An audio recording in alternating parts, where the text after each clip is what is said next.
ಇನ್ನು ಮೈಸೂರಿನಲ್ಲಿ ಡಿಸಿಎಂ ಡಿಕೆಶಿ ವಿರುದ್ಧ ಪ್ರತಿಭಟನೆ ನಡೀತಾ ಇದೆ. ಸಂವಿಧಾನ ಬದಲಾವಣೆ ಕುರಿತು ಡಿಕೆಶಿ ಕೊಟ್ಟ ಹೇಳಿಕೆಗೆ ಸಂಬಂಧಪಟ್ಟ ಹಾಗೆ ಡಿಕೆಶಿ ಹೇಳಿಕೆಯನ್ನು ಖಂಡಿಸಿ ಮೈಸೂರಲ್ಲಿ ಬಿಜೆಪಿ ಪ್ರತಿಭಟನೆಗೆ ಮುಂದಾಗಿದೆ. ಅಂಬೇಡ್ಕರ್ ಪುತ್ಥಳಿಗೆ ಮಾಲಾರ್ಪಣೆ ಮಾಡಿ ಬಿಜೆಪಿ ಪ್ರತಿಭಟಿಸ್ತಾ ಇದೆ.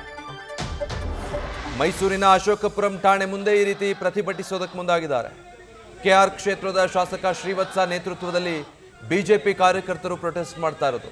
ದಲಿತ ವಿರೋಧಿ ಕಾಂಗ್ರೆಸ್ ಅಂತ ಹೇಳಿ ಧಿಕ್ಕಾರ ಕೂಗಿ ಆಕ್ರೋಶ ವ್ಯಕ್ತಪಡಿಸ್ತಾ ಇದ್ದಾರೆ. ಜೈ ಭೀಮ್ ಘೋಷಣೆಗಳನ್ನ ಬಿಜೆಪಿ ಕಾರ್ಯಕರ್ತರು ಕೂಗಿದ್ದಾರೆ.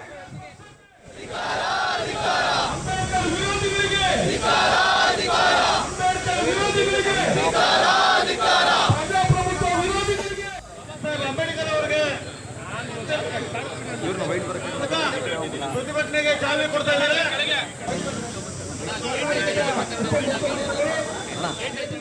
ಮಂಡ್ಯದಲ್ಲೊಂದು ಪ್ರತಿಭಟನೆ ಡಿಕೆಶಿ ವಿರುದ್ಧ ಆದರೆ ಮೈಸೂರಿನಲ್ಲಿ ಮತ್ತೊಂದು ಪ್ರತಿಭಟನೆ.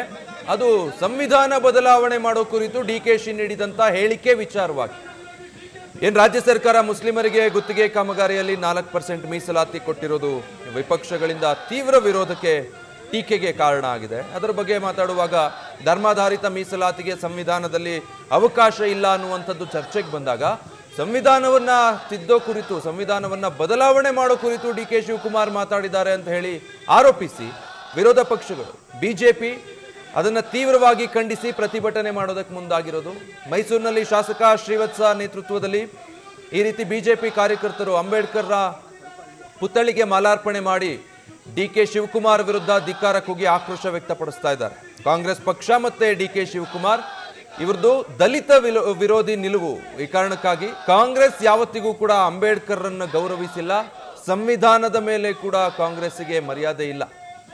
ಈಗ ಅದು ಬಹಿರಂಗ ಆಗಿದೆ ಅನ್ನೋದು ಬಿಜೆಪಿಯ ನಾಯಕರ ವಾದ. ಯಾಕಂದ್ರೆ ಮುಸ್ಲಿಮರಿಗೆ ಮೀಸಲಾತಿ ಕಲ್ಪಿಸುವ ಸಲುವಾಗಿ ಧರ್ಮಾಧಾರಿತ ಮೀಸಲಾತಿಗೆ ಸಂವಿಧಾನದಲ್ಲಿ ಅವಕಾಶ ಇಲ್ಲ ಅನ್ನೋ ಕಾರಣಕ್ಕಾಗಿ ಸಂವಿಧಾನದಲ್ಲೇ ಬದಲಾವಣೆ ತರಬೇಕು ಅನ್ನುವಂಥ ಮಾತನ್ನ ಡಿಕೆಶಿ ಆಡ್ತಾರೆ. ಅಂದ್ರೆ ಎಷ್ಟರ ಮಟ್ಟಿಗೆ ಅವರ ಮನೋಭಾವ ಇದೆ ಅನ್ನೋದು ಅಂತ.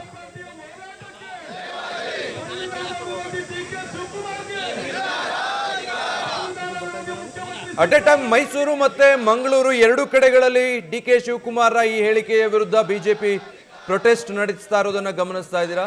ಮೈಸೂರು ಮತ್ತೆ ಮಂಗಳೂರು ಎರಡು ಭಾಗದಲ್ಲೂ ಕೂಡ ಬಿಜೆಪಿ ಇವತ್ತು ರಸ್ತೆಗಿಳಿದು ಡಿಕೆ ಹೇಳಿಕೆಯ ವಿರುದ್ಧ ಪ್ರತಿಭಟನೆಗೆ ಮುಂದಾಗಿದೆ. ನ್ಯೂಸ್ ಫಸ್ಟ್ ನಿರ್ಭೀತಿಯಿಂದ ನಿಮ್ಮ ಪರವಾಗಿ.